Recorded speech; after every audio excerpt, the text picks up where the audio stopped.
Hey, welcome back, everybody. This is the SCB Steelers podcast presented by Deck Roofing Incorporated of South Florida.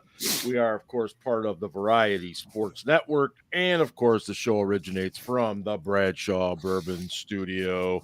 And welcome to everybody jumping in today. I suspect Ian will be along shortly after he gets one of the 32 kids down for nighttime. And you'll notice right away that we have a guest this evening, and we're all really excited about this. This is Mr. John Harris, and you might recognize John from his days with the Trib there in Pittsburgh. But John has just published a brand new book.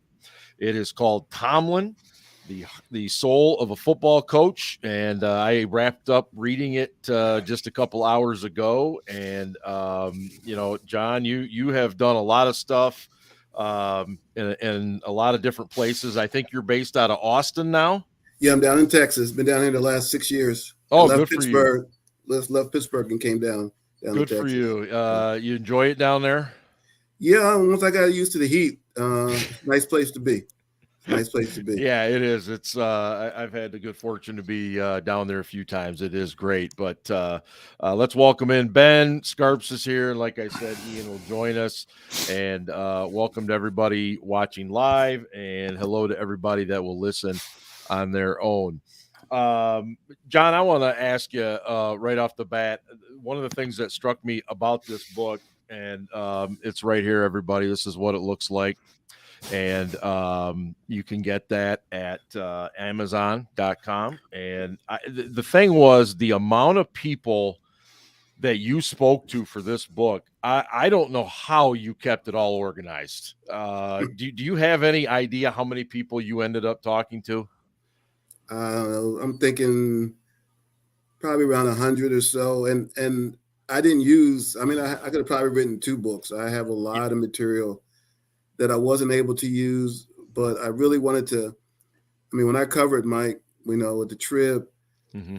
That's the one side I got. So I really wanted to tell more of the story of kind of him getting to Pittsburgh, the steps that he took. I really didn't know anything about his college coaching background at all. And so I really wanted to focus on that. And of course, when you get to Pittsburgh, I spent a lot of time with the Steelers seasons that he's had, but I was just really fascinated by just the climb to get to the Steelers, what it took. And when you read the book, some of the things that he did in Pittsburgh that people were kind of like, wow, you can see that he did it before, whether he was in Tampa Bay, whether he was in Minnesota, or even some of the things he did at the University of Cincinnati. So it's an interesting, and when we talked about his age, well, he kind of went through that when he was in Minnesota.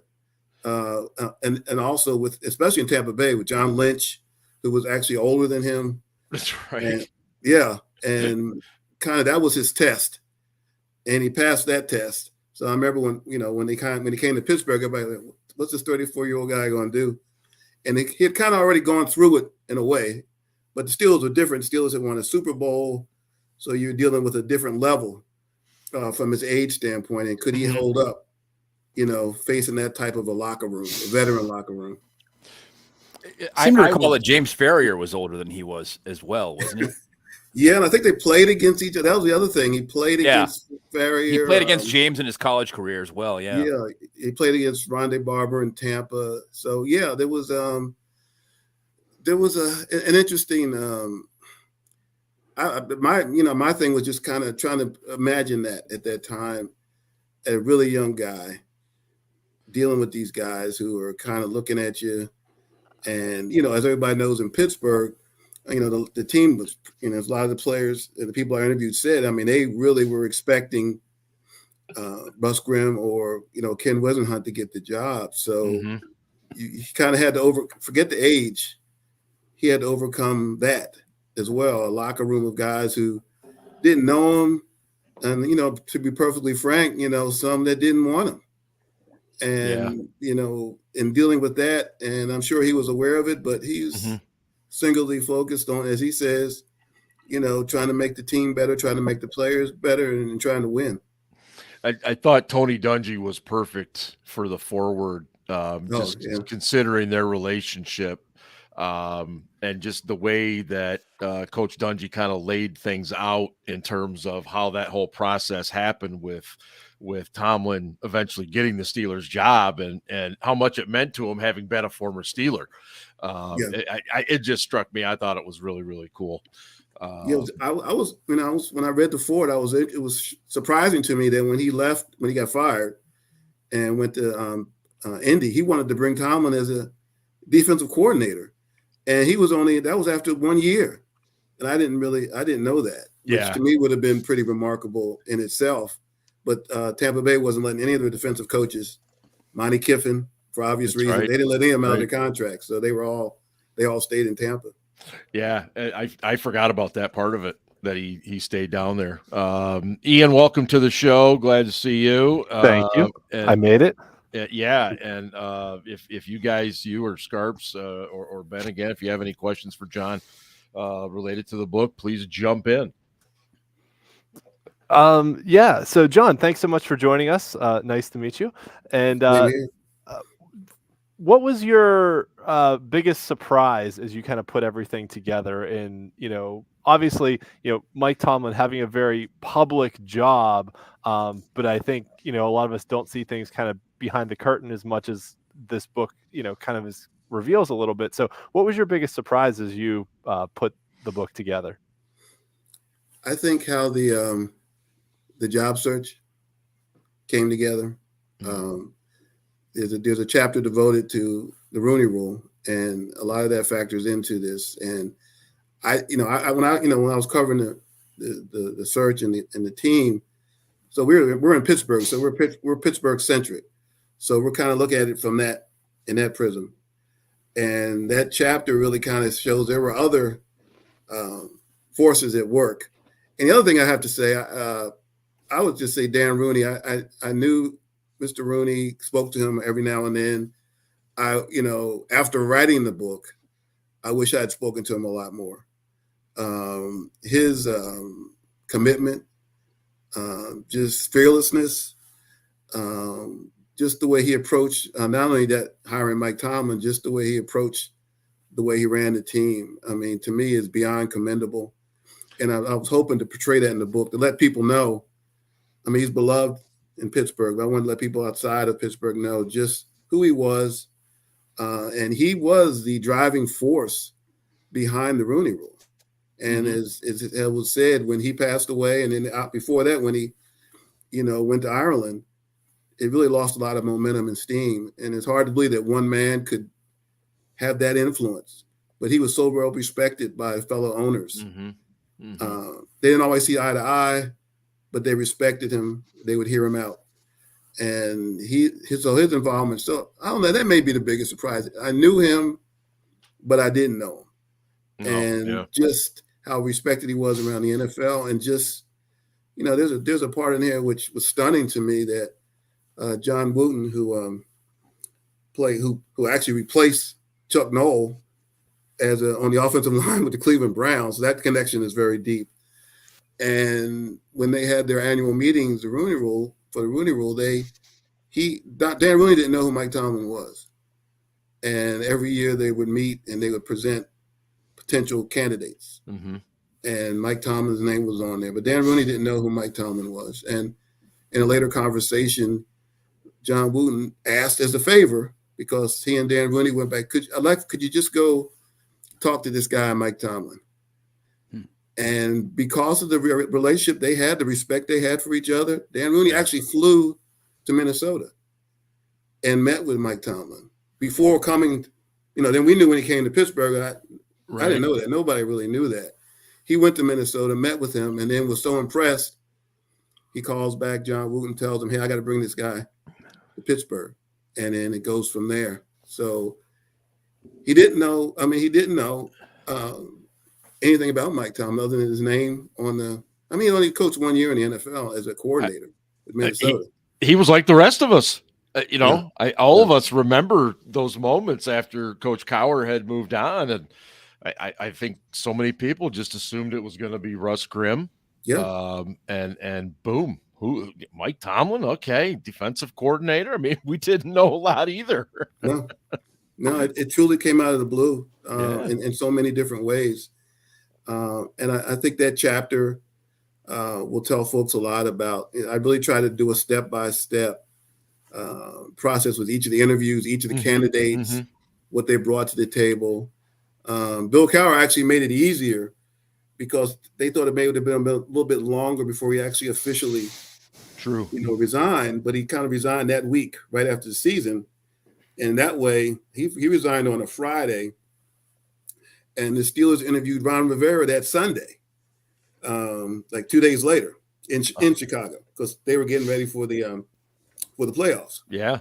And so then it went, then it went down the line, and I think Russ Grimm was interviewed next, and then Ken Wisenhunt was interviewed, then Mike Tomlin, and then I think Chan Gailey was that week. They interviewed quite a few that week, and then Wisenhunt, he got the Arizona job, so he was out of it. And then it comes down to Tomlin and Grimm, who both interview again, and to me, the mystery guest in all of this, still to this day for me, is Ron Rivera, because even going into that final week when the Steelers announced these are our finalists, they had him as one of the 3 finalists, even though he was in Chicago, and they knew they weren't going to be able to interview him a second time until Chicago was out of the playoffs.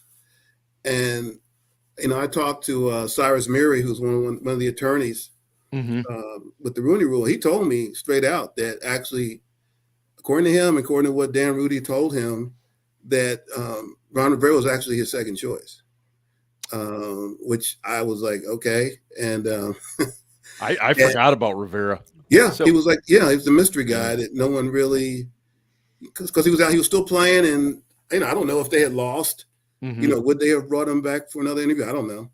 That question was really never answered, because what Art Rooney told the media was that once they had their finalists, they started negotiating with them for a contract, the parameters of a contract. Sure. Yeah. Yes. They did it with Grimm. They did it with Tomlin. I don't know why where they did bitter. it with Rivera.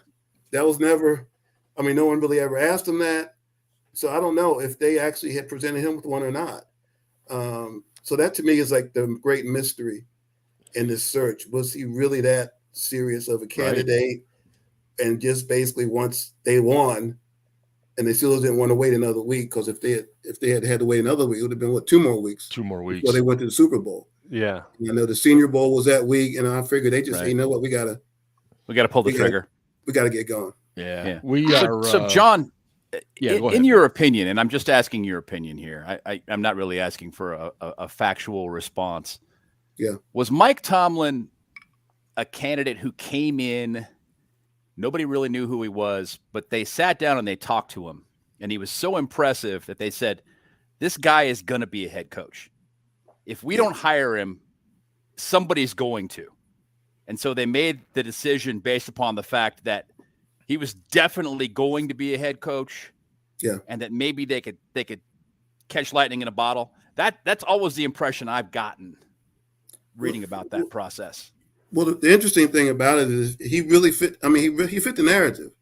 If you look at the 2 previous coaches, Bill Cowher was in his 30s, early mid-30s. Yep. Chuck Noll was in his 30s. Yeah. And I know Bill Cowher was more of a special teams guy, but they all had like defensive backgrounds. So in that regard, and they were young. So in that regard, he kind of fit, but nobody knew who he was.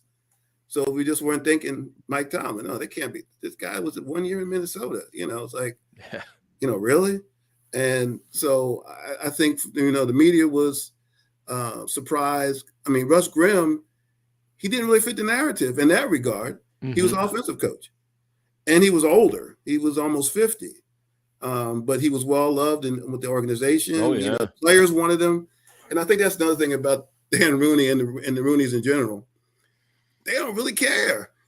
Right. They knew how the media felt. They knew how the fan base felt, right? Yeah, we could have done this. We could have hired Russ Grimm, and everybody would have been good, right? They would have been good with it. And they do. Come on, they know. They know what's going on out there, right? They hear everything.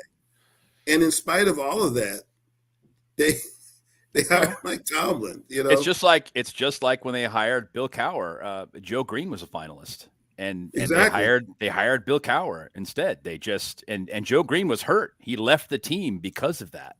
Yeah. Mm-hmm. Mm-hmm. But they made the right choice. Yeah, I believe they did. Yeah, they made the right choice. We are talking with John Harris. John is the author of this brand new book that you can get on Amazon. It is Tomlin, The Soul of a Football Coach. It is outstanding. It is loaded with all kinds of interviews with former players, coaches, even Mike Tomlin's brother. It's fantastic. You notice there's one person who I don't quote directly in there. You notice who that is, right? One person is not quoted. He's quoted, but he's not quoted. Right. And I was going to ask you about that. So I want everybody to know that I was not able to get a sit down with Mike Tomlin, but it doesn't, to me, it's very Mike Tomlin-ish. I was disappointed, but I wasn't surprised. But the fact that I had great conversations with his brother, and they are extremely close. Okay. And the fact that I spoke with him told me a lot, that he was good with it, because if this, there's just those two, they were the only two siblings. If he didn't feel good about it or comfortable about it, his brother wouldn't have talked to me. And that's what I was going to ask you. Obviously, Mike must have felt comfortable enough with his brother. Scarps, you had a question. Yeah, John, good to see you again, my man. For those out there, I worked with John very early in my career with the Steelers. It's always a pleasure. I appreciate your patience. I'm sure didn't get to tell you that. I can't. Can you? I can't. Where's your mic, up a little, move your mic a little bit, Scarp. How about now? Yeah, that's better. Okay, perfect. A little better. There we go. Sorry, I got some headphone issues. So, John, good to see you again. I worked with John early in my career with the Steelers. It was always I remember. It was always a pleasure, and I want to thank you again for your patience in putting up with me. But I'd like to ask you, because I never got to ask you this when we were there, because I couldn't ask all the goodies. But what's the one thing you learned in your research about Mike Tomlin, the coach, that you didn't know, and Mike Tomlin, the person, that you didn't know, that really opened your eyes? He's really a very basic, simple guy. I was talking to his brother about, because a lot of people said, "Oh, hey, Mike Tomlin, he'd be great on TV," and I asked his brother about that. He kind of laughed. He said, "My brother's a gym teacher."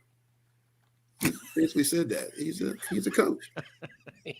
That's how he described it. I mean, who's going to do it better than your brother, right? Who knows better than your brother? I love it. That's how he described him. I mean, I just think we have this aura. People see him on the sideline, all that, but he's the guy who loves to coach and teach, which would be the best way. I mean, take away all the veneer, the aura and everything.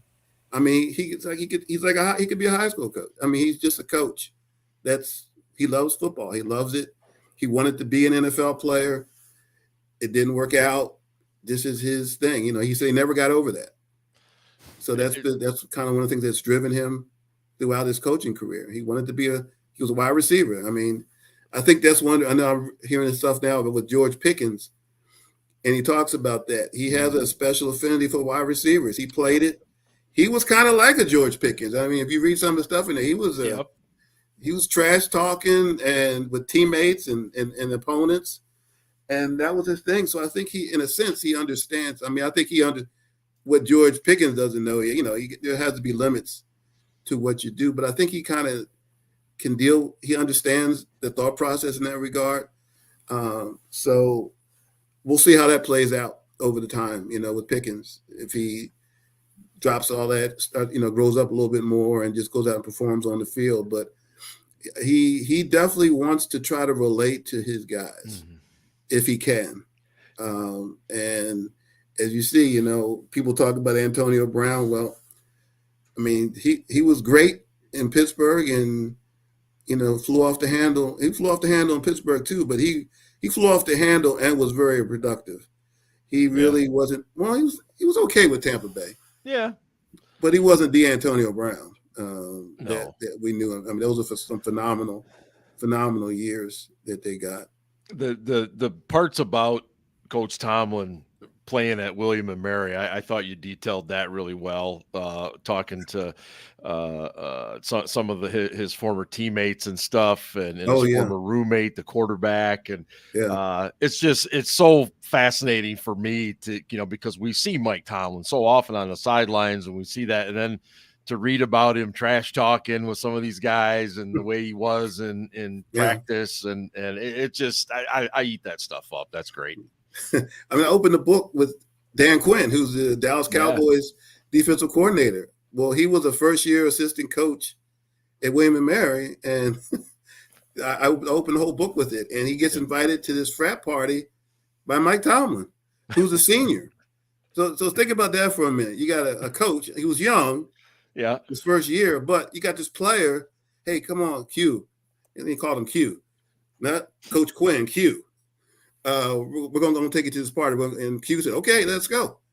And and the thing is, and one thing you'll, in reading the book, a lot of connections. So when Dan Quinn goes to VMI the next year, and they have an opening. So they have a meeting there with Bill Stewart late Bill Stewart was the coach. Hey, and he brought up Mike Tomlin's name. And he as he explains in the book, hey, Mike, when out that year I was in William and Mary, he helped me out.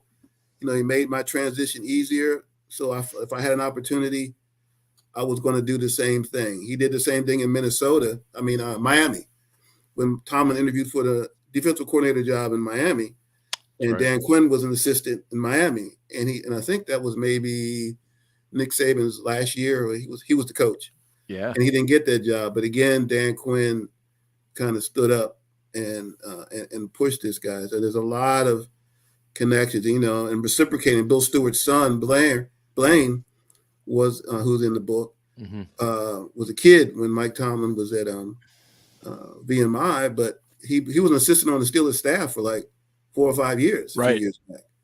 So loyalty is really important to him. Connection, and obviously Randy Fichtner. I mean, he basically got Mike Tomlin the job at Arkansas State. Keith Butler. They have a very. I mean, I didn't realize they very connected through the years. Yeah. Those three: Keith Butler, Randy Fichtner, and Mike Tomlin. When you read that chapter, it's I think Steelers fans will just find that fascinating. And when you see, he hires Randy Fichtner as a wide receiver coach. When Dick LeBeau he leaves, he hires Keith Butler as his defensive coordinator. So there are a lot of Butler was already coaching with the Steelers when Tomlin he was there. Yeah. He just promoted him. Yeah. And he was an outstanding outside linebackers coach. Oh my goodness. Yeah. Yeah. Well, I guess he had both inside and outside before. Yeah, he did. I'm sorry. Yeah, he was really, really, really good coach. John, before we let you go, I want to ask you, Mike Tomlin's 17, 18 years of coaching now. What is your opinion on when he finally goes? Will it be on his own terms when he steps away from the Pittsburgh Steelers? 100%. That's a great question. I mean, I think if he loses that passion, I think that's what drives him. Right. I think if he doesn't feel it, or if he doesn't feel like he can, I don't see him like just hanging on for a job because he can. Maybe. I think if he loses something, if he feels like he's lost something, that's why I feel like last year was kind of important, and this year as well, just to see, because 17 years is a long time to be a head coach at one place. Yeah, it is. Especially for the veterans that have been there. I mean, they've heard your voice, over and over and over again, and that's why they say it's hard to keep a locker room. Yep. If he ever loses the locker room, I mean, I think that would be the answer to your question. If that happens, yeah. I think, and I brought it up strictly because I know Bill Cowher talked a little bit about, himself feeling a little bit of that drive wasn't quite there. And, I mean, it just happens, players, coaches, it does, it happens. And I've got no reason to think it's happened with Mike Tomlin, and he'll be the first to admit when it does. But it's been a fascinating run for him, and I want to just again thank you for joining us, and everybody that's listening and watching. The book right here, Tomlin, The Soul of a Football Coach. It's fantastic. It's loaded with some great interviews. And John Harris is the author. And John, thank you so much for joining us tonight. Thanks, guys. It'll be out on the 21st of this month, and I've been checking. I think pretty much all the Pittsburgh bookstores will have it as well, especially Barnes and Noble. So hope you check it out. I really appreciate you guys having me. Anytime you need me, just let me know. Hey, sounds great, John. And thanks, John. We will do our part to push the book as much as we can. It's a great read. All right. Thank you so much. Okay. Guys, have a great evening. Thanks, John. You too. All right. Thank you. All right. Again, that was John Harris, author of the new book, Tomlin, The Soul of a Football Coach. And I mean, we could spend literally hours with John. And, there's just so much to go over. And but it was great to have him on. And I don't know what happened to Scarpino. He just kind of disappeared. But which really problems with his mic, which really sucks because I was just cue to exit too. Right. Fuck you, Johnny. I didn't kick not John. Ryan. Just had on Johnny in the chat. Yeah, Johnny in the chat. Sorry. Yes. Yeah, I apologize. That was poorly timed. Yes. Well, yeah. And anyway, yeah. I did not bump anybody, Bozick. I did not bump anybody. Yeah. Sharps bumped himself. Basically, I did not do that. John didn't hang up. You have to hang up. John did not hang up. I eventually did that, and Scarps is back now. We're Scarps. Yes, we can hear you Dan much Bozick better, wants to talk about Kyler Murray. So you can hear me now. Yes, we can. Okay, sorry. I don't know what it is. I can't, like, my volume. Sorry. Check one. So you just have to go into the settings or whatever and make sure that your headset's connected. Well, guys, I'm glad. Well, first of all, we'll get the most important question out of the way here, but eventually we're going to get over to Scarpino because he's had one hell of a week. This guy has he? Oh, he has. Let's talk about the last podcast. The last podcast? Yeah. What are you talking about? Ryan, do you remember that? Ryan in Atlanta. That's right. I remember everything, boys. Ryan in Atlanta. Man, what are you drinking tonight? Redemption High Rye. Nice. Very nice. Ian, what do you got? So I am still like getting over this weird cold thing that I had that is definitely not COVID, but just like a lingering cold. So I have tea and whiskey and beer all here. Holy jeez. Okay, now we're dining on Saturday night, and yes, you better not bring COVID to. I do not have COVID. I'm fine. All right. Where are you dining? Right. Where are you going to dine? We'll be dining at a brewery. Let's just put it that way. A brewery? That doesn't narrow it down. I know. It doesn't at all. We'll be contacting both of you. It's kind of a tiny little place, but there's a Minio's in Lebo you could go to, but it's really small. It's really just a takeout spot, isn't it, Ian? Yeah, I mean, more or less. There's a couple seats, but we're going to go have a few beverages, and maybe we'll call both of you guys, and make some. You guys are going to have some mango beers. Did you guys invite Ryan, or is it too far for him to come from the North Hills? I fucking live in the North Hills, but I got COVID, man. He's got the vid, man. Yeah, but Ryan, we're talking about Saturday. He's got a little Duger at home. I totally understand. But so Ryan, did you get COVID from the White Claws in Atlanta? I think it might have been the Circle K where I think it's the airport, man. Airports are filthy. Logic says airport. Story, I really want it to be the Circle K. I do too, but I don't think it was. Yeah, we were at a trade show. We went to a lot of different places. We were around thousands of people. It's hard being a rock star, but somebody's got to do it. But I really do think the Circle K did me in.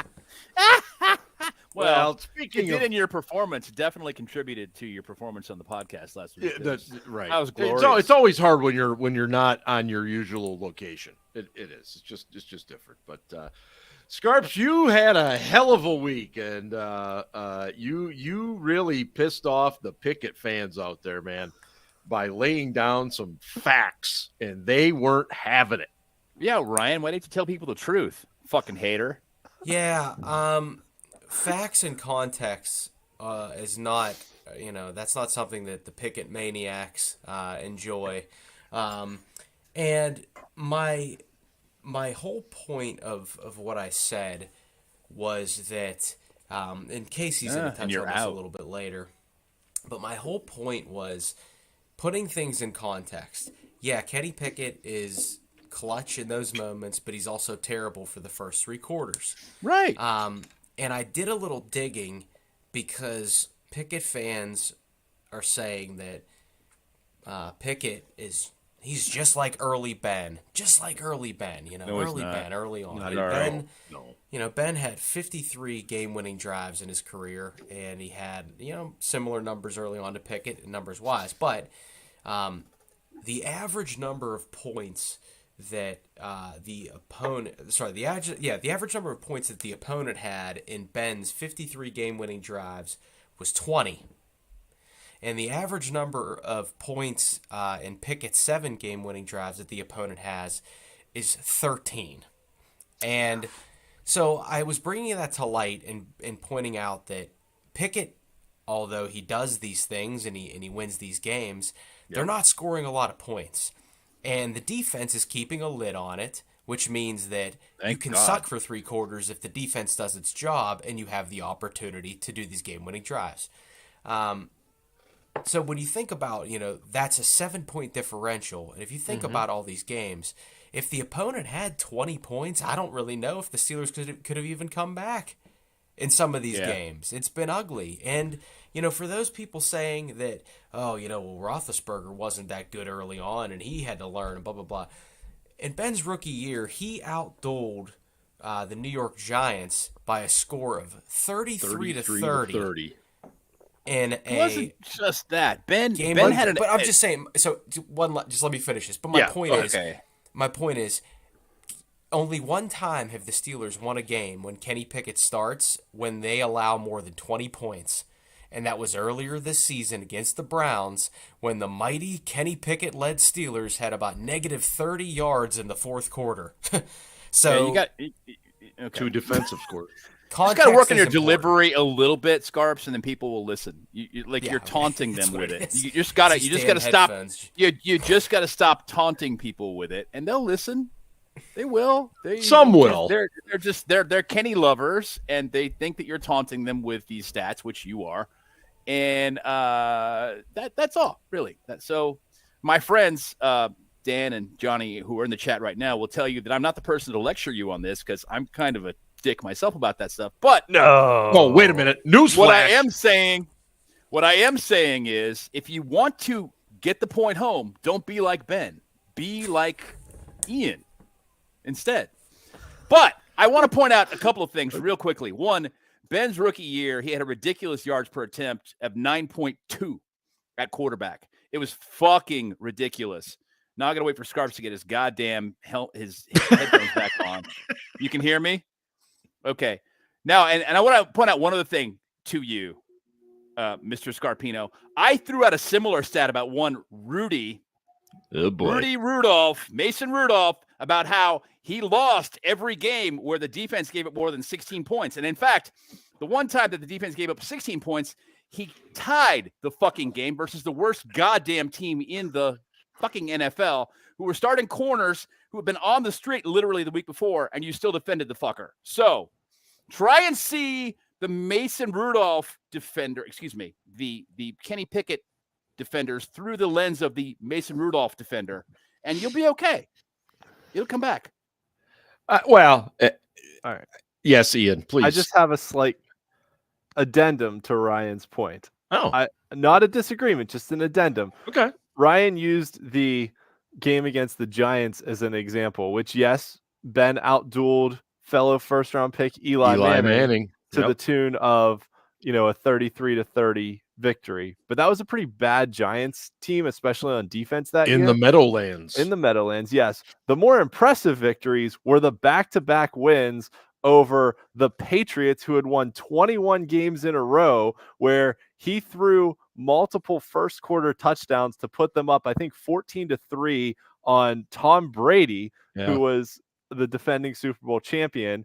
And then Deshae Townsend had a pick six, and I lost my voice screaming, and it didn't come back until the next week when they went and beat the Eagles, who were either undefeated or only had one loss at the time. They were like widely regarded, because they had been to the Super Bowl the year before too, and were widely regarded as like the best team in the NFC. Like, beating those two in back-to-back weeks was incredibly impressive. And Pickett has yet to beat one of the top teams in the league, other than the Baltimore Ravens. But like, look at like the really good teams we've played, right? Like the Bills, we got smoked by. The 49ers this year, we got smoked by.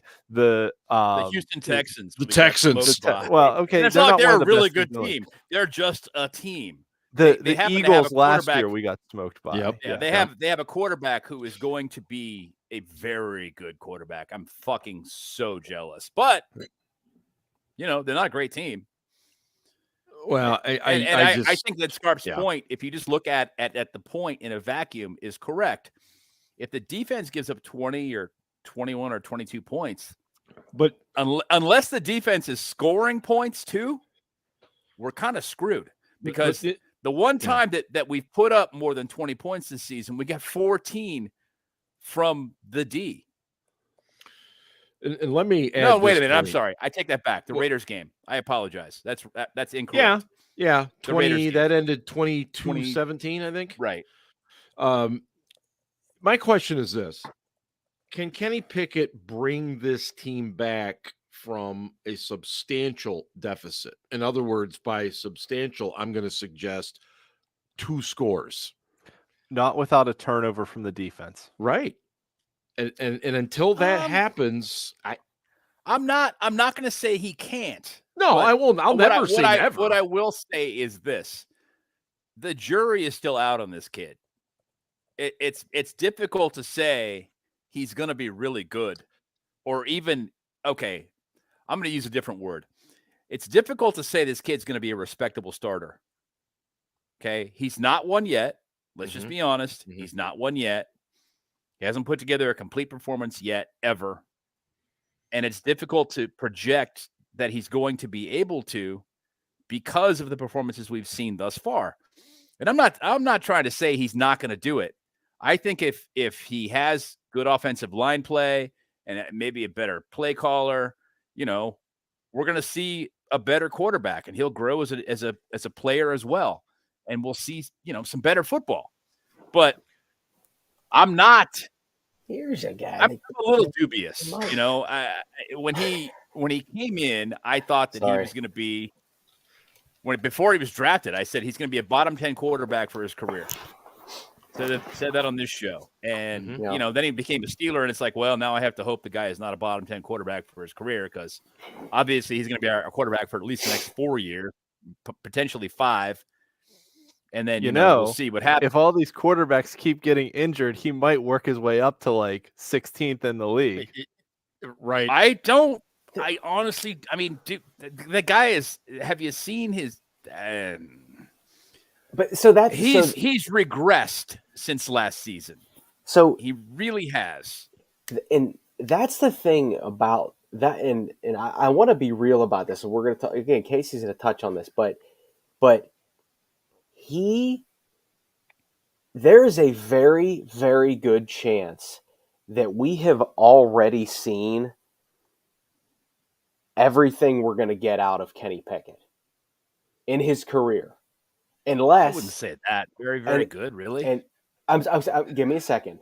Unless there is a change in coordinators, philosophy, schematics. Because here's what I think happened is that they have to a certain extent they have instilled fear in him that they say we're not going to turn the ball over, our defense is going to do the job, and you're going to win us games. And that's what's essentially happened. But if you he doesn't strike me as a guy that could go out and just sling it and win a game by himself. And that would be a philosophy change organization wide and would involve a coordinator that likes to run and gun. Like, if he had Bruce Arians, I like Pickett a whole lot better working outside the structure, which makes me question the structure. I'm just being frank, okay? Yep. But the thing you see with him when he's working outside the structure is that he's more fearless. He just makes plays because he's playing instinctively. And that's when he's having success. Unfortunately, he still has this thing where he's trying to spin out of the pocket, which he can't fucking do. Trubisky does it now too. Yeah, I know. And there are a couple other bad habits that he needs to break. Mm-hmm. But I do like his instinct to play outside the structure a little bit. And it gives me hope. It gives me pause to go, okay, maybe he can, but it's all maybes. And people want me to like believe that he can and, give him a chance and just give him a chance. Just wait. I feel like that's every week we keep talking about that. Maybe. The thing is, he's not doing the quarterback 101 things you want to see from your first round pick. Even Trevor Lawrence, when he stunk it up down there in Jacksonville his first couple of seasons, he was doing the quarterback 101 things. They had a really kind of a crappy team and they were poorly coached. Ian, if Pickett had a Trevor Lawrence arm, would we be having different discussions? Maybe. I mean, let's not forget Trevor Lawrence looked terrible when Urban Meyer was his coach, and they brought in a head coach and offensive coordinator and quarterback coach who are all very good at coaching up quarterbacks. I mean, I really respect Doug Peterson and think he's probably one of the better coaches in the league, just because of the job he's been able to do, not just in Jacksonville, but what he did. I mean, he won a Super Bowl in Philadelphia with a backup quarterback. He beat Tom Brady in a shootout. Other games Tom Brady has lost in the Super Bowl, they've been like defensive struggles, but he beat Brady in a shootout, and it was basically all on scheme. It was all on scheme. I got that past. That's nice. Yeah, you're not allowed to swear in the chat. I don't know if you guys know this. I do want to answer Aaron's question because I think it's a good one. He asked, is Pickett a top 32 quarterback, or do you think there are backups throughout the league who are better than him? Oh, come on. My answer is both. There are backups around the league who are better than him. What? But he's also a top 32 quarterback. What? Gardner Minshew is a backup quarterback in Indianapolis and is better than Kenny Pickett. You think so, really? I do. Yes. I would agree with that. Taylor Heineke. I don't know. Taylor Heineke's better than Kenny Pickett. Taylor Heineke is better than I don't know that I agree with either one of those. I would take Minshew. I would agree with you that those guys are quality backups, no question. But better, I don't know. I right now, yes, I would agree with what Ian just said. Yep. Dan wants us to bring back Dobbs. Hey, Dan, remember watching the Oakland game with me when Josh Dobbs came in for Ben and fucking lost it? Remember that? Hey, I that's in the past. I'm thrilled for Josh Dobbs. I think. Hey, I'm happy for Dobbs too. And what? if he keeps playing, he can do the Geno Smith thing, and maybe he'll actually get the big contract. He showed up.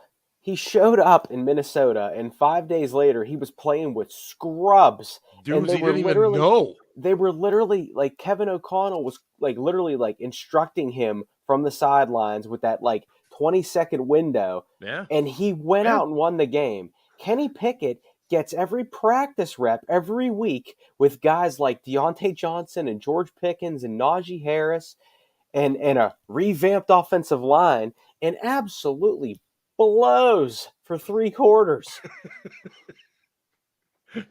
I mean, I can't argue with that. Freak. Who's a really good friend? I can't argue with that. With Todd Haley is Mr. Scarpino here. They're good buddies. They like to hang out. party Yeah, late I- at night. Yeah. Did you see Dobbs practicing the I love snap Todd count with his Haley. lineman on the sideline Yes, before the yes. game because like he didn't have time to learn the snap count? It's unbelievable. Yeah. I mean, if people don't recognize what a great story that is. And not to mention, Oh, it's a he's not- fantastic story. I mean, my Yes. God. He was playing on. I mean, the Cardinals are terrible, but they've Mhm. been competitive. That because Right. that dude was just going out and just like willing them to points and willing Well, them. they kind of gave him carte blanche. They gave him the ability to kind of go in and just Yeah. run the offense as he saw fit. And when you And- give yeah. people the ability to do that, they might be able to bring out the best in themselves, Mhm. especially if they're a really smart guy who knows what their own strengths and weaknesses are. Since we're talking, good. well, I was just going to say, since we're Yeah. talking Pickett a little bit, we just saw the Steelers knock off the Titans, and they played against a rookie quarterback making his second career start. That kid's got a cannon. Scarps, Oh my who, God! Who would you rather have? Would you rather have Will Levis or Kenny Pickett? Will Levis, and it's no question. And again, the Pickett maniacs. They were so quick to point out that on that final drive, Will Levis had 3 interceptions, and they finally picked him off on that final one. And I'm sitting here thinking, like, who the fuck was the guy throwing the ball to? They had every one of their offensive linemen were injured. Like this, so what's worse? Like it's like this vaunted Steelers defense or a rookie in Will Levis who made some really nice throws throughout the game, and then no wonder That kid's got a cannon. The kid's got wonder a they- really Yeah. nice arm. No wonder they picked him off. He was like they had to make the end zone from the 25-yard line. Where the fuck's he supposed to throw the ball? Thank God Quan Alexander picked the ball up. He's Like, got what are we got a doing? cannon, but he also showed some cojones too, hanging in there. Dude, if Will Levis, if they swapped quarterbacks on Thursday night, the Steelers would have scored 30 points, hands down. I agree. 400 yards and 30 Wow. points. I agree. The one And if- weird No, thing. I don't know about 400 yards, but 30 points. 30 Okay, well, points. I agree. Yeah. And if the Titans had the likes of Alex Highsmith and T.J. Watt, Kenny would have died. All right, that's fair too. That's fair. Yeah. I The mean, one, he would have gotten fucked up. yeah. Bad. The one weird thing though, like Tennessee sucks. They're a bad team. Yes. And they were letting Levis sling it on 1st and 2nd down. But then when they got to 3rd and longs, Yeah. their play calling, even 3rd and mediums, like they ran the ball on 3rd and 5, 3rd and 6. Like Yeah, their that play was calling weird. got That was super weird, too. conservative I was on 3rd expecting them down. to screen us on like 3rd and 6. Yeah. I Right. was like, this is a perfect time to screen us. They're gonna fucking do it. They're gonna screen us. God damn it, they're gonna screen us. They didn't do it. I don't get it either. Yeah, it was really weird how conservative they got like in those crunch situations. And I don't know if Mike Vrabel got turnover reverse and was like, we're just gonna be conservative. But there was a couple times even they were on like the fringe of field goal range and basically ran give up plays and wound up punting or taking a penalty. And Yeah. You're so right. yeah, but I mean, thanks to their offensive coordinator for being conservative on 3rd downs instead of just letting their quarterback sling it. Because I was sitting here terrified. I was like, oh, here's another play. He could carve us up. And then they like run the ball or throw a wide receiver screen. Or I'm like, what are they doing? But their O-line but did a terrific job for being a patchwork. for being terrible. I mean, they Do you- gave up the do you 3 think- early sacks, and Do you think that was a factor in it? You got a rookie at quarterback. You got a bunch of backups playing offensive line. You got a couple of guys on the edge that are gonna fuck up that quarterback. They want to. I mean, do you think that's a factor in it? He's thinking as an OC. The D knows this. They know they've got a young quarterback, a young offensive line, a patchwork offensive line, as Marcus put it a moment ago, and that was accurate. They know this. Is the defensive coordinator thinking they're going to send a blitz, right? Either an overload blitz on one side or blitz the house right now. What I need to do is call a conservative play and keep them on their toes. And what was wild about it is that, yeah, you know what? I'm going to be honest. Joey Porter Jr. did a really nice job against DeAndre Hopkins, He did. and yet they still moved the ball pretty well. Yeah, they did. And, I mean, D-Hop won as many of those rounds, if you will. It was a good fight. Porter, yes. It was a great fight, as Porter did, but it was a fun fight to watch. It really was. And the other thing, as Ian pointed out, is the Titans are not good. They're not good. They are not a good team. They're a team that I don't want to call it a preseason game because they came to play. They did. It's just there was a talent disparity, and that's kind of how, especially if you go back and you watch it, the play calling wasn't great. The Steelers players just kind of made the most of the situation and won the game. It wasn't super impressive, other than it was just a case where our guys were beating their guys one-on-one. That's it. I mean, except for Hopkins, who, Jesus, man, that guy commits OPI on every fucking play. Holy shit. Especially when you go back and you watch it. Like, you're watching it live and you're like, that guy's really physical. What the fuck? And then you go back and you watch the All-22 and you're like, God damn, why are they throwing a flag? Are you kidding me? To that point, I think Steelers fans, if you didn't know already, Joey Porter Jr. is going to get his share of calls, and you can't be upset by it because that's the way he plays. And the Steelers knew it.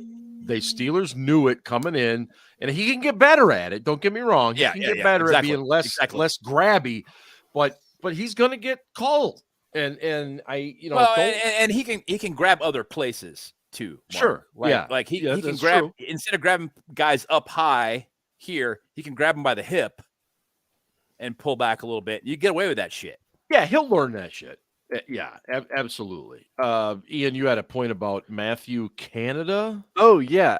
Aside from a couple red zone play calls that were dumb as shit, I thought this was actually his best called game. And for a lot of the first half, like, the play calls were actually all right. The players just didn't come out and execute. I would agree with that. Including the quarterback. He's missing wide open receivers. All right. Yes.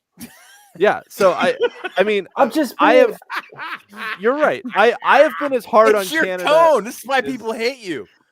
I have been as brutal on Canada as anybody else. So I feel like since I was, ragging on him for his shit play calls, I should also at least recognize him when he does a good job. I think we all need to acknowledge exactly what Ian is saying right now, that this was his best game. It wasn't perfect, but it was his best one yet. Yes. Well, I and it 100% agree with you.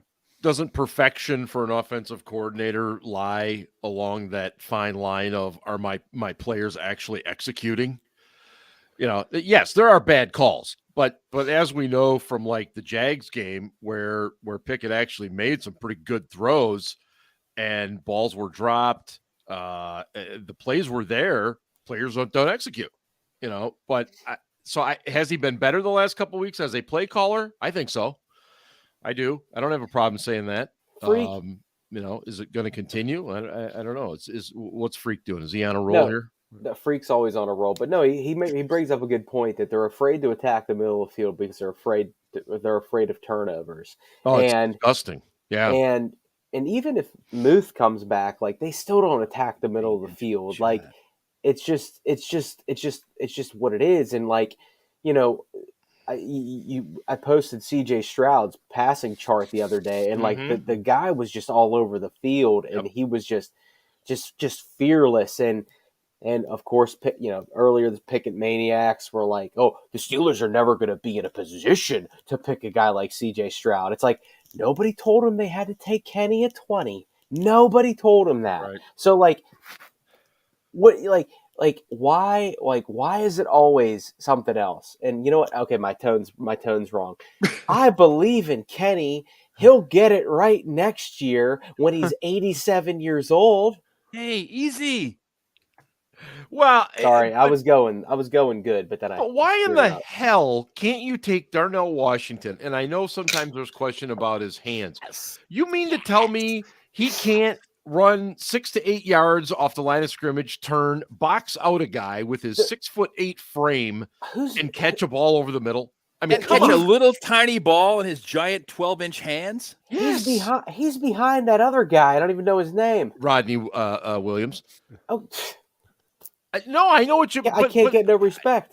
No, but it's just so stupid to me. It's like this is not rocket science. No, he did have one reception last week, and that was all well and good. And it was on the sideline where we every needed other that one. reception is. Every other fucking well, like we don't throw the ball in the middle of the field. I mean, that's not what we do Deontay with the Steelers. Johnson must see comeback routes in his sleep.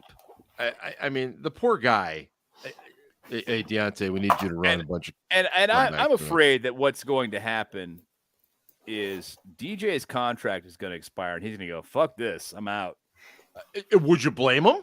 No, I wouldn't. because someone else will use his route running ability and absolutely get him the ball in space and be like, "Hey, you can do something here," and it'll be crazy. Yeah, and the Steelers it'll fall back on Mike Tomlin for allowing that to go on, in my opinion.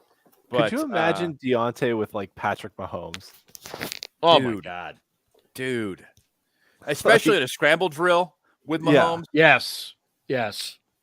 I mean, look what he did with Ben in that terrible 2021 year. Yeah, you're right. Yeah. You're right.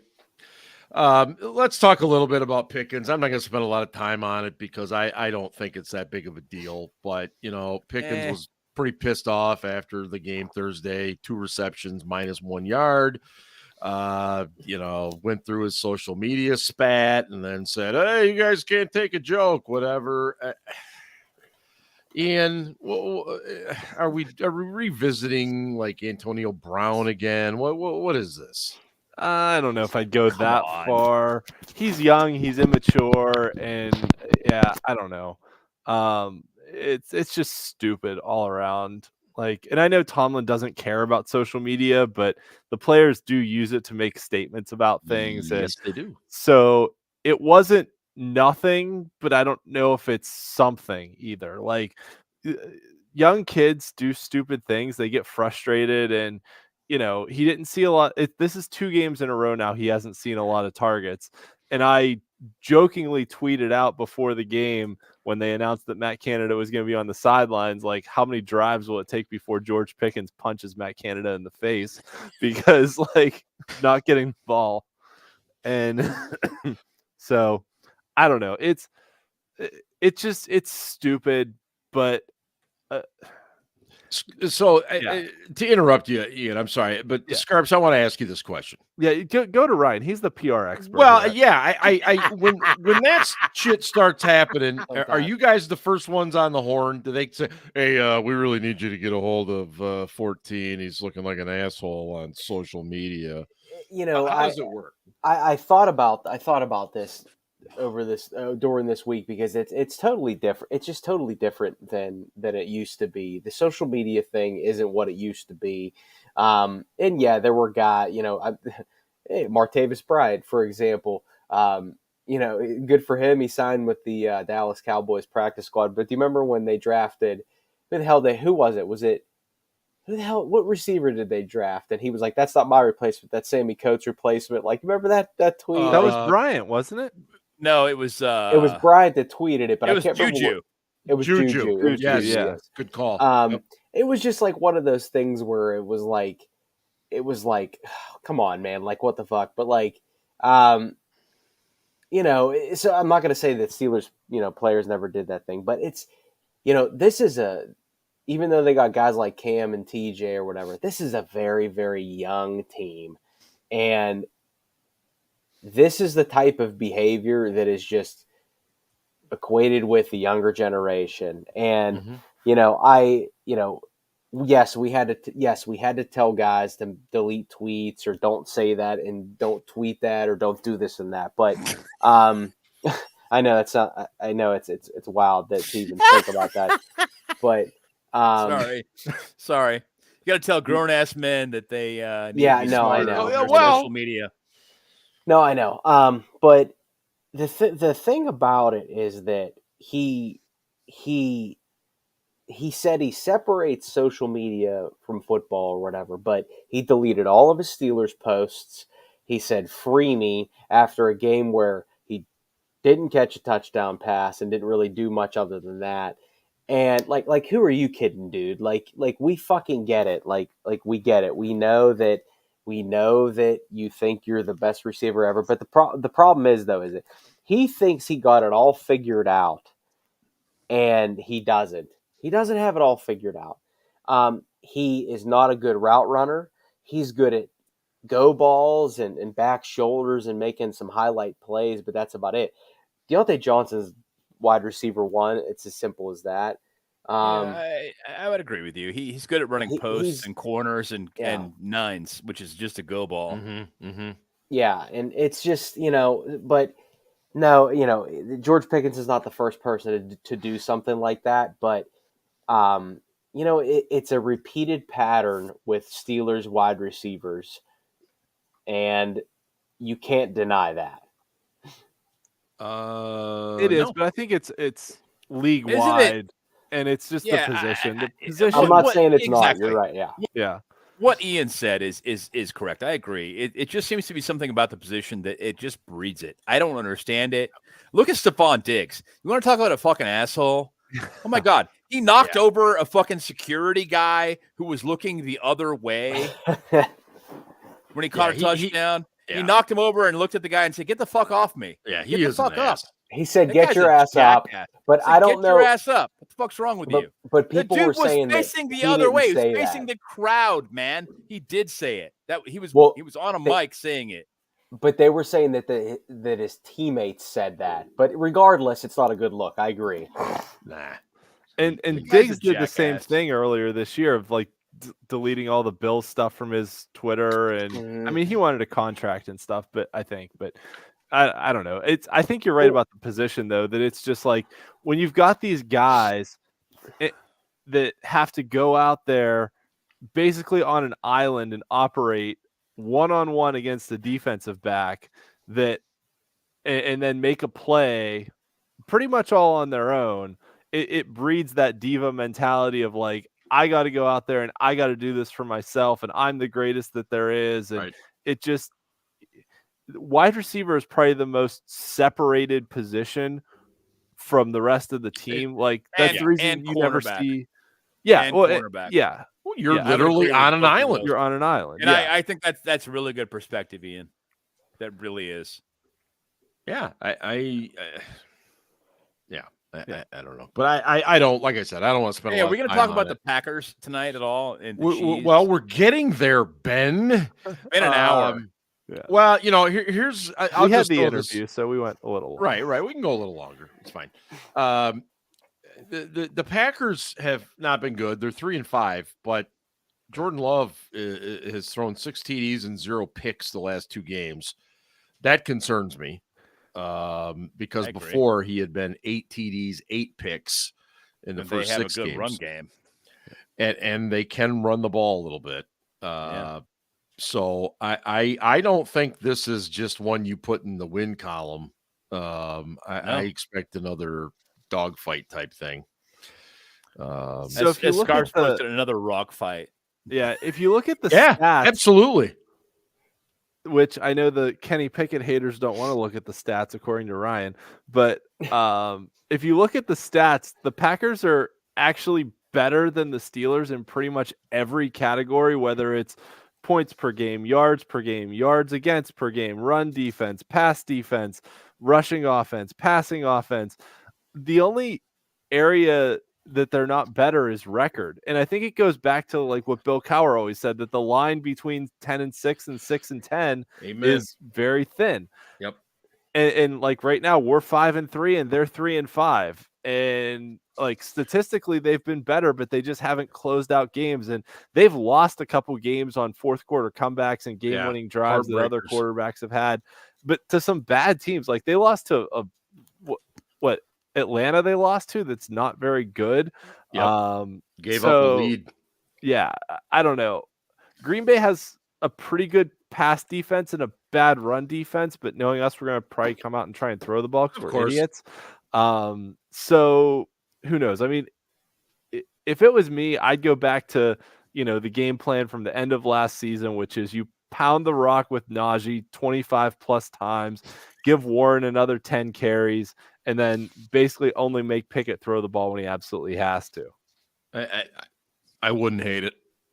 Because I think they can force Love into some mistakes. He still is what he is. He is. And his arm is not as good as everyone thought it was. Nah. Like people were jizzing over him in the draft process. Ian, it's a family show. Sorry. People were that's why ejaculating we over swear him a lot. in the draft process because they thought he had a big arm, not realizing that Utah State was playing against like the Colorado School of Mines to go. Like I remember we were on this show, and someone else who used to be on this show loved Jordan Love, and Ben and I were on here like, if he's was making those same throws against NFL defensive backs, those are pick sixes. Those are not completions to his wide receivers. Well, yeah, you find that out. You do. But he will take risks. He does take risks, and his receivers are really inconsistent. Right. They are. He doesn't really have much in the way of a tight end right now. So I think the running game. Go ahead, Scarps. No, not yet, Aaron. I mean, Ian, you're right. They've been better against the run after the bye.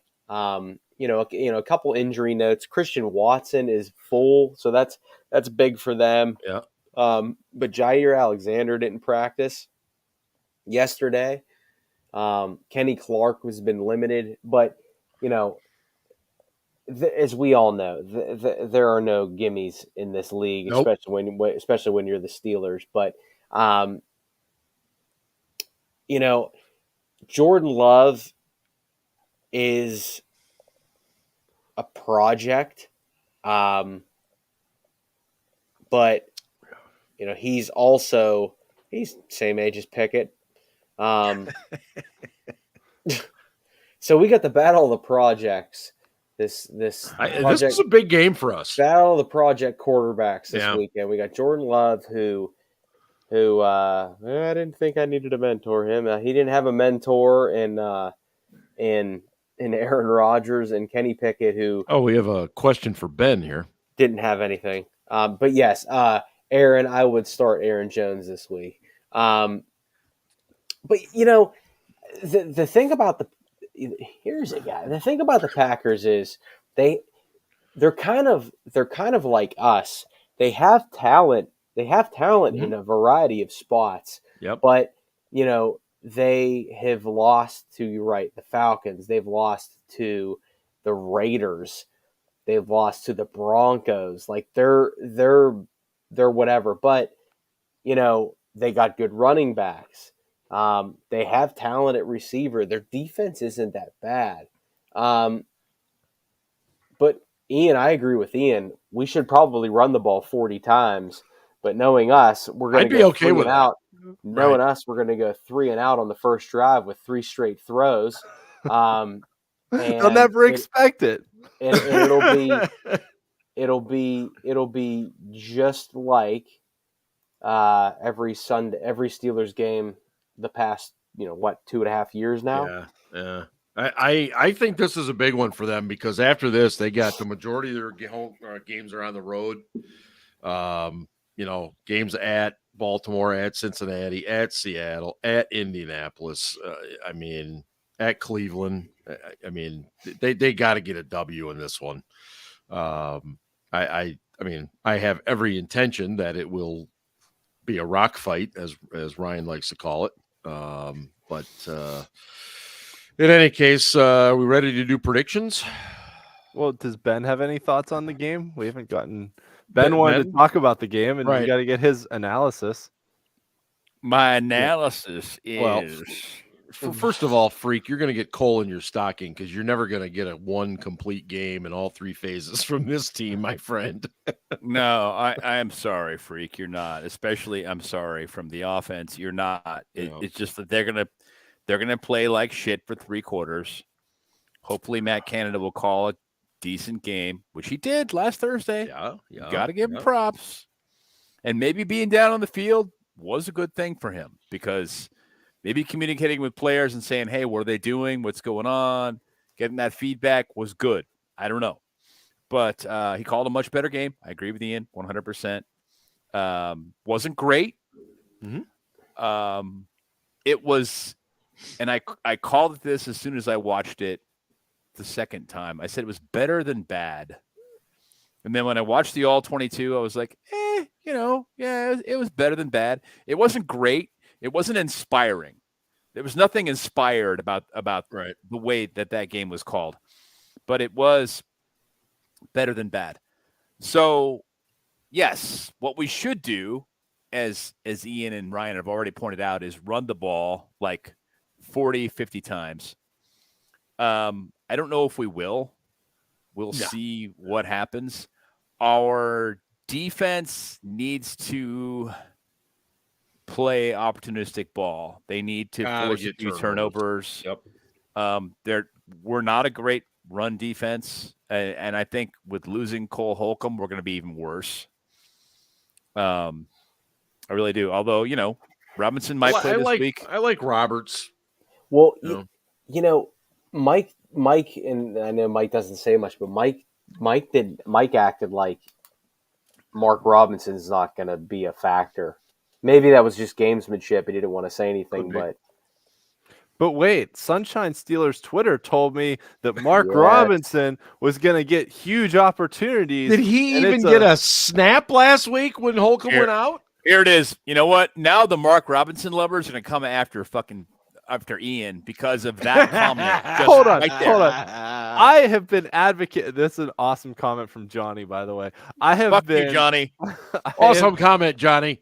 I have been advocating for more Mark Robinson snaps since week 1 when we couldn't stop Christian McCaffrey from running all over us. So I am all for Mark Robinson. Mark Robinson is a Landon Roberts light. Let's be frank. Have you seen Mark Robinson? He might be a Landon Roberts heavy. Yeah. Okay, that's true. Well played. Yeah, I mean, from a physical standpoint, yes, no question. But the dude, he's a good run defender. He might be okay in blitz. That's it. He's not covering anybody. That ain't happening. No. So now what you've got to do is try to fill a vacuum with Keanu Neal and Mark Robinson where Cole Holcomb left it. And it's not like Cole Holcomb was great in coverage. And Keanu Neal's not great in coverage either. No. But there's not going to be any drop-off in those guys. I mean, and we haven't had a great coverage linebacker since Ryan Shazier got hurt. Let's be frank. I mean, to me, it's communication. That's what worries me. Not just communication. Right? It's I know, but to me, that's where it starts. It's physical ability. If you're the inside linebacker, the MAC, which maybe they play, maybe they don't anymore, but the best conference in college football. Maction, baby. Okay, the MACK linebacker. Oh, my bad. You know that Ryan's you either bad. have the tight end or the running back. That's your responsibility. And the strong safety has the other guy. Right? Mm-hmm. So there's no guesswork. That's the guy you're covering. You just have to go where he is. It's basically man coverage. And we still can't cover. We cannot cover the middle of the field. We can't do it. And we also don't throw to the middle of the field on offense. So the middle of the field is where we are weak. I did sides want the ball. What did you guys think of Ryan? I'll let you tackle this one first. Broderick Jones's debut at the right tackle spot. Thoughts? Great. Yeah, I mean, I thought that he did fine. I think it was a spark that they needed. They ran the ball very well, probably the best they've run it all year. My only concern about it is that he flat out today was like, yeah, I'd rather play left tackle, but whatever, I'll do whatever they want. But as long as he's doing the job, I really don't care. Yeah. But Yeah. So the question is, and there are 9 weeks. I heard that Chooks. You ready for this? Here we go. I heard that Chooks Okorafor went up to Mike Tomlin, looked right in his eyes, and said, "You won with Cowers players." That wasn't that funny, but I just wanted to be an asshole for a second. No, on this show, that's funny. No, but I'm going to tell you this right now. I don't know this, but the more I think about it, is that Shooks said something about the sacred cow at quarterback, and he said it in front of the wrong people, and it did not go over well. You know what? That might have been. He definitely. My feeling is he said something about Matt Canada or a teammate. And yeah, maybe you're right. Maybe you're on to something there, my friend. I would lean more towards probably a teammate. I don't know. I don't he either. said something though. Yeah. He said something, and Mike didn't take it well. But let's be honest. I mean, Jones was a step up from Okorafor to me immediately. Jesus, No are you kidding me? especially in, It shouldn't have taken Okorafor to say anything. Actually, both pass blocking and run blocking. It didn't really matter. No. And he said, "Whatever. I just want to play. I don't care, but I'd rather play left tackle." And so the question. Hang on. Let me just make this one point real quick, and then I'll relinquish the time. There's 9 weeks. Right. Can Dan Moore play right tackle? Yes or no? They had him there several times during the preseason. I thought apparently he's still not comfortable there. Won't do it. And they're like, this kid can play either side, so we're gonna have him play over here. But, well, yeah, Aaron, of course you are. But next year, you've got to put Jones at left tackle. You can't fuck around. You can't fuck around like this. Preaching to the choir. So what do you do next season? And I know I'm getting off topic a little bit here, but next season, what do you do with the right tackle spot? I mean, Chooks. I think he's done. Chooks pass protection sets suck so bad. I don't know why he sets so deep, but he does every goddamn time. And he got a nice deal. He got a nice he re-signed. He doesn't have a huge deal, but it's pretty good. $9 million. I think we were all surprised when he got re-signed. Yeah, right. But I mean, he I think at the time he was like the 15th. That number. He was the 15th highest paid right tackle at the time. Yeah, and now he's it's deeper than that. He's way down, but I don't know. What happens next season? I think you need to play Jones. I think Jones is your future, $20-25 million a year guy who's going to have a long career where he's a very, very good tackle. Did you ever notice that Aaron kind of sides with Ohio State? I don't know. Did you guys ever notice that? No, I think. Did you notice that Juwan Jones got his ass kicked by T.J. Watt? I mean, it's like who doesn't though? I'm pretty sure that's actually a really good point. That's he's one of the best in the business, so I should shut up. Aaron has pictures of Earl Bruce still in his house. The former Ohio State coach. I'm guessing there's like an autographed portrait of Earl Bruce somewhere. Is he naked in the portrait? I'm not gonna go that far, but I'm just saying maybe he might say be. a Speedo, maybe a Buckeye Speedo. A Buckeye Speedo. Yeah, that sounds about right for Earl Bruce. Sexy-ish. All right. He had quite a mouth on him. Go ahead, Ian. Make a relevant point. Here's the truth. I love how we've all been drinking, and you're like, Ian will still make a relevant point. You're the only one left. I know, it's true. All right, here's I'll start preaching. Here's the truth of the matter. Oh boy. Broderick Jones, regardless of where he plays, is our best offensive tackle. Goddamn right. He is better at left tackle than Dan Moore. He is better at right tackle than Chooks. They just got to find a way to get the kid on the fucking field. Like, I don't care if he's playing left or right. I kind of agree with Broderick at this point that, like, he's played left tackle his whole career. And I was kind of worried coming into this game that it was going to be like when the Penguins traded for Jerome McGinley and then played him on the wrong wing, that, like, going from left to right is not easy. I remember Max Stark saying it was almost like learning a different language, that, like, you had to think about everything because you were doing it with your opposite hand, going from one side to the other. But Broderick did great. He was nice better than Chooks. Yep. So, like, Broderick is so much better athlete that it's Broderick is better than both tackles at their respective jobs. The only problem is we can't clone him.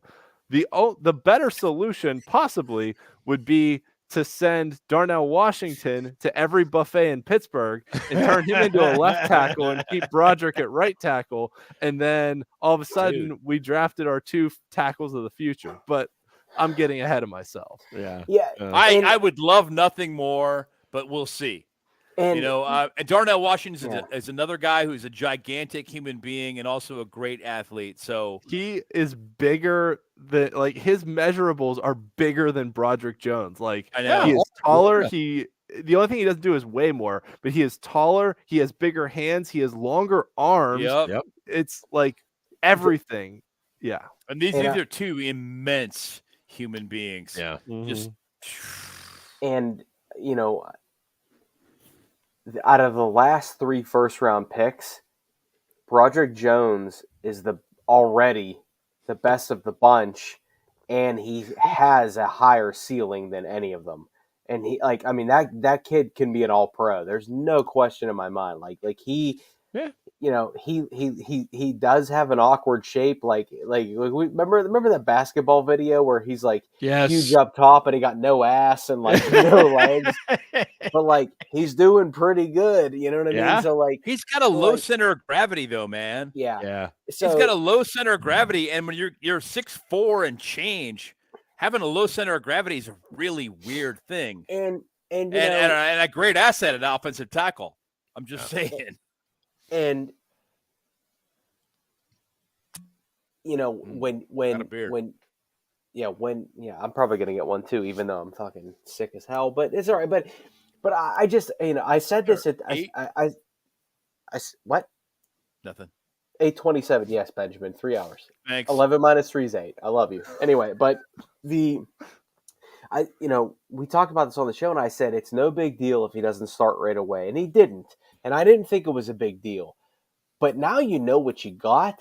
The tooth, like Pickett last year, the toothpaste is out of the tube. You can't go back now. That's right. And you know what? You know what?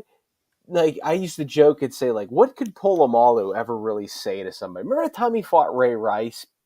And he like they got into like a big argument. Oh yeah. Remember that? It was This is before Ray Rice had domestic violence issues. Right. But I used to joke and be like, man, what the fuck did Troy say to Ray Rice? Like, did he look at Ray Rice and be like, your sister is average looking, like or something like that? Like, was it like that bad? You know what I mean? Like your mother's cookies aren't that good. Like your mother's cookies are overcooked. Yes, he doesn't. And so like, fuck. For all we know, Chooks was like, man, this play call sucks. And Mike was like, Mike in the back of his mind was like, your ass ain't as good as Broderick Jones, and I'm going to use this to fucking demote you. Yeah, no, honestly, fair. Yes. And you know what? The wildest thing about that, though, is that they would have been better off just by saying it was performance-based rather than saying it's because Chooks said something. Because that's all we could talk about. What the fuck did Chooks really say? Like, what did he really say? Did Chooks say, hey, man, Matt Canada has nudies of somebody on his, like, that's why he's still on his team. He's got nudie pictures of somebody. Like to think about that. But like, I don't know what the dude said, but regardless, it's a good thing that he did say it, because for whatever reason, got a better player on the field. Yes. Yeah. Yeah. Honestly, I hadn't thought of it before, but Ryan's point about him saying something about Pickett makes a ton of sense. Like, if he came off the field and was like, "What the fuck is Kenny doing this shit for? Like, Kenny sucks. He can't make the right throw." I could see that ruffling some feathers. And I say that because remember last year when Boz, remember the Boz moment where Boz was like, "It's not because of Yes. you, Not not because of you. not because of you." And I know that, I mean, I know Boz is sort of a made man, but he's a fucking kicker. I know they don't want to get rid of him, but everybody knew who he was talking about, and he Right. said it in front Oh, of yeah. everyone. So I'm not saying Chooks is the same level of player as Boz, but we're talking about a starting right tackle versus a kicker. So it's almost like, Yeah. did Can you post the last one, please? did Chooks love you, Johnny.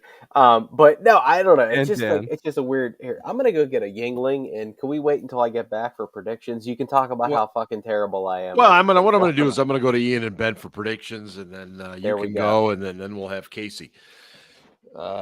Anyway, yeah. So the Packers come in 1:00 game this Sunday. It's supposed to be about 48 degrees. Looks like sunny, light winds. Should be a really good day for football. And Ian, let's start with you. What are your predictions for Sunday? I predict Ian telling everyone around him, because I know those people, that this is how the game is going and this is why it's going that way. Yeah, so I'll actually be at the game on Sunday. So yes, that is true. So the over under line on this game is 38. This is why I'm betting the under. Yeah. 38 though is pretty low, but Sounds like Iowa Rutgers. But both of these teams suck. Like even looking at like the last 5 games, That's a little brutal. They're both mediocre. Okay. All right. As the kids would say, they're both mid. They're mid. The last 5 games, the Packers' highest scoring game was 20 points, which they did twice, once in a loss to Detroit and once in a win over the Rams. The Steelers have actually scored 24 points once in that span, but also have a 20-point win. Like, both of these teams cannot score. They suck. Hey, easy.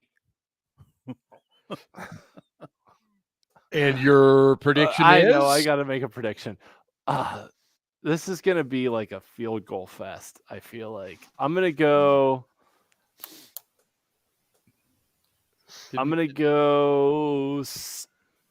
Steelers. Ooh.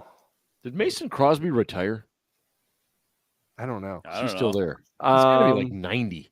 I'm trying to figure out, like, all right, Sidney Crosby, 4 field goals all right, 4 field goals and a touchdown is 19. All right, I'm gonna go 16-13 Steelers. All right, wow. 16-13 and by the way, last week I said it was gonna be a weird ass game, and I think I said it was 19-15 was my prediction. Ryan probably has it written down, although he was hammered in Atlanta last week, so I don't know if he still has his notes. But he can go back to the replay. Somewhere on the floor of a Circle K bathroom is your prediction. I think I said 19-15 last week, and it was 20-16, so I was pretty close. So I'll go 16-13 Steelers this week. Ben, what do you got? I think this is going to be another rock fight, as Ryan likes to put it. It's going to be another one of those games where it tests our cardiac abilities, our ability to handle stress. Yeah, it's gonna be another one of those. It's gonna suck. And what the worst part about that is, during the course of the game, we're gonna be able to tell that the Packers really just aren't that good. Okay. And it's still gonna be close because both teams are mid, as the kids would say. Mid. They're very mid. They're mid. But I think the Steelers, not just because they're at home, but because they're a slightly better team. Mhm. Pull this one out, and I have it Steelers 20, Packers 16. All right. Very good. And Mr. Scarpino.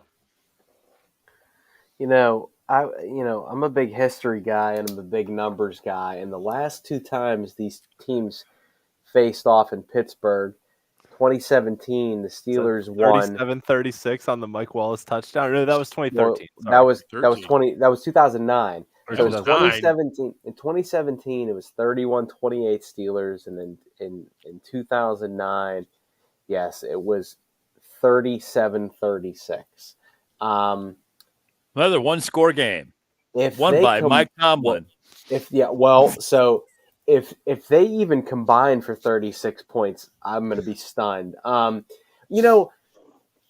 keep going back and forth on this, and I sit and wonder how long can the Steelers realistically keep up this one score game magic? Apparently 17 years. Well, yes, but I'm just saying. no. But I look at this as like like last year the Minnesota. I think the Vikings were 11-1 in one score games, and then lost at home. 11-0. Lost 11-0 in one score believe it games, was. and then they lost at home to the Giants, and the Giants, whatever. The But Gents. um, Johnny, you're wrong. 7. Wow. I have to,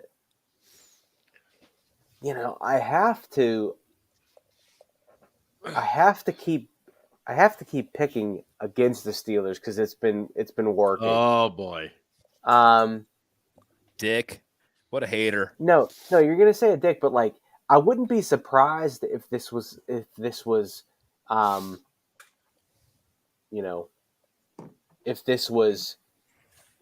right. I'm going Packers 17-16. Oh my God. 17-16? Yes. Okay. Wow. All right. This will be my second Steelers Packers tilt. I saw the Steelers and Packers in Lambeau This is like the last duel. back in like 2013, 2014. Was that the Mark- Troy Mark was Polamalu actually returned to alive. fumble for a touchdown game? Yes. That was Mark- an illegal Mark- bat game too. Yes. No. Yes, Ziggy Hood on a blocked field goal got called Yes. for It an was illegal right bat. in front of me. That was such a bullshit call. Fuck that. It Oh, my was. gosh. Mark, This is why I Fucking hate Jeff fucking Triplett. referees. I'm sorry, Look, Mark. I'm sorry. look. no, there are lots of reasons you hate referees. Let's not underscore like Fucking the Phil Luckett. one call. There Yeah, are so look, many reasons you hate look. referees. That guy's got a long fucking memory too. Like he remembers shit that I don't remember. I'm like, Jesus Christ, dude. Jesus. This How the fuck do you retain all this shit? the game How- I you- was You at. drink during games. I know. I've seen you. How do you He has a retain this? photographic memory, Ben. Yeah. Jesus.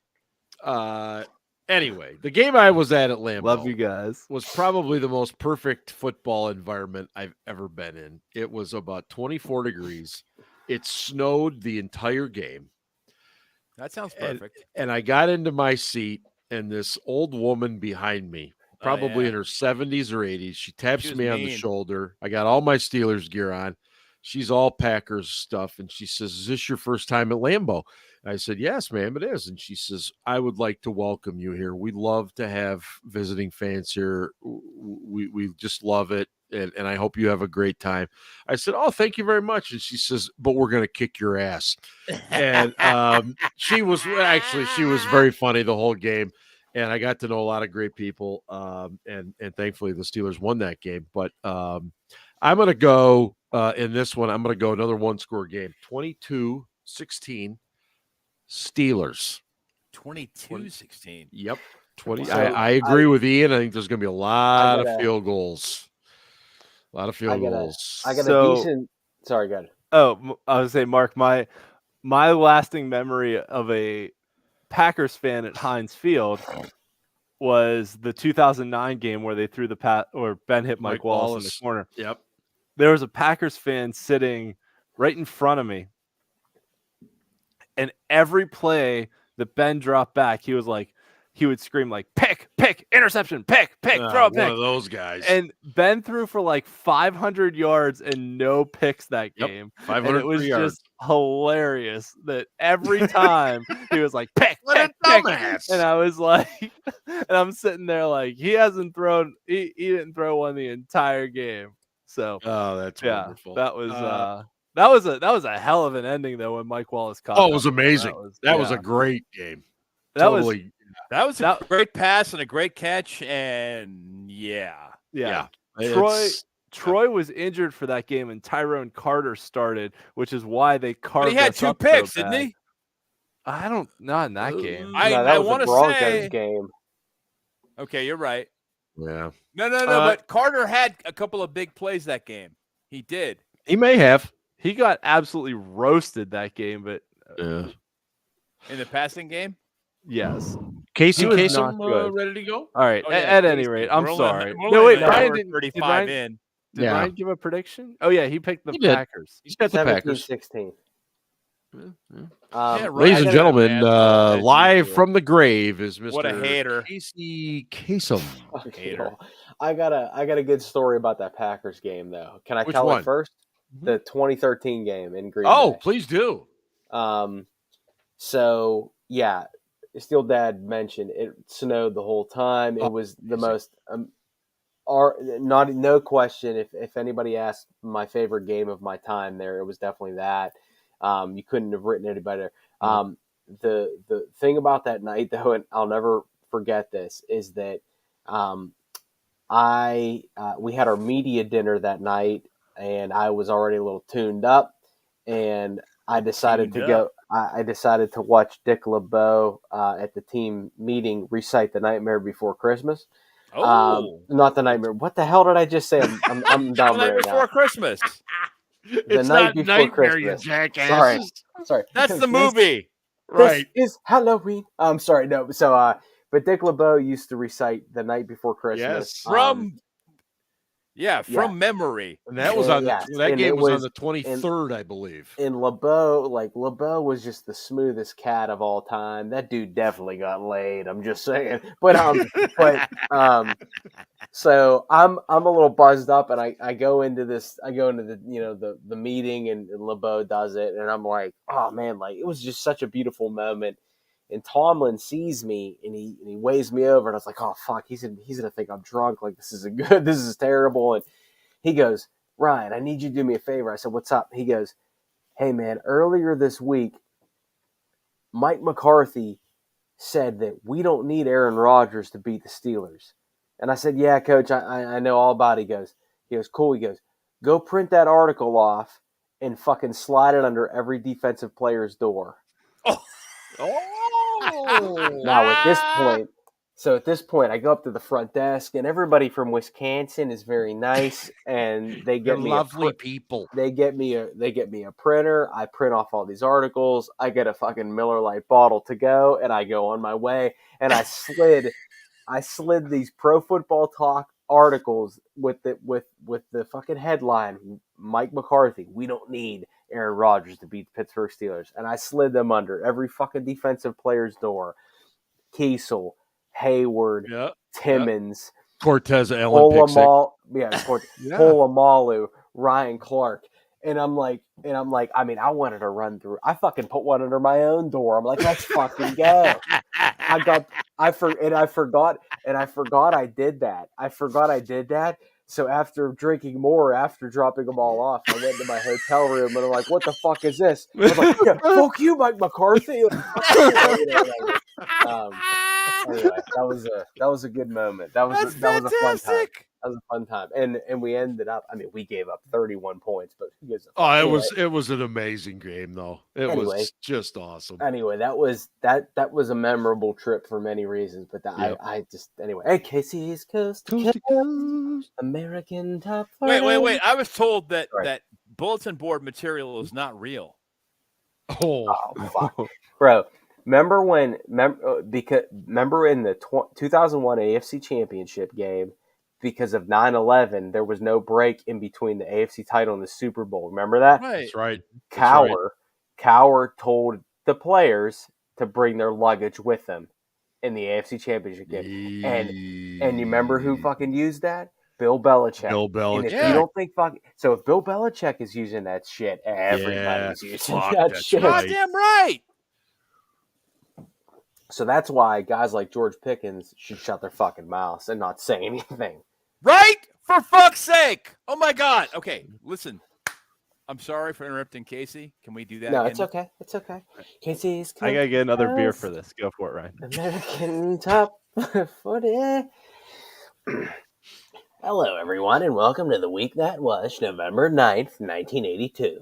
Our favorite correspondent, Ryan, is back with us this week, once again back with us this week, and he writes, Dear Casey, what you gonna do, Casey? What you gonna do when Picket Mania runs wild on you?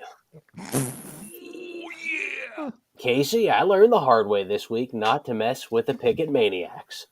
They are real, and they are very weird. But if you say your prayers and take your vitamins, Pickett will throw for another 186 yards and 1 touchdown.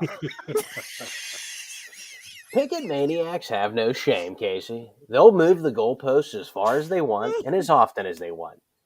They want to make Pickett into a thing so bad, even though he'll never be good enough.